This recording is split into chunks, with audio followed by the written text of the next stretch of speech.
how to get no beard filter on Instagram. So if you want to get no beard filter on Instagram, then what you need to do is, first you just need to open up your Snapchat application. After opening your Snapchat, go to the search icon, which will be on the bottom right. Go with search filters. And from the search, you need to search for no beard filter.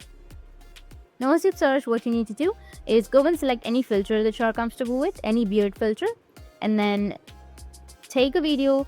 Once you've taken the video, you need to save that video to your gallery.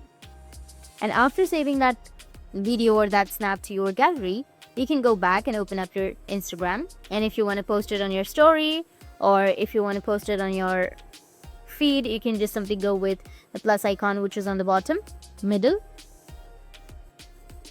and from here allow the access. And now if you want to post it on your reels, you can go with reel or story, or you can also select post.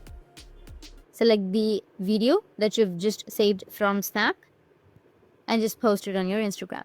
In this way, you'll be able to get no beard filter on Instagram. And if you have any questions, feel free to comment below. Thanks for watching.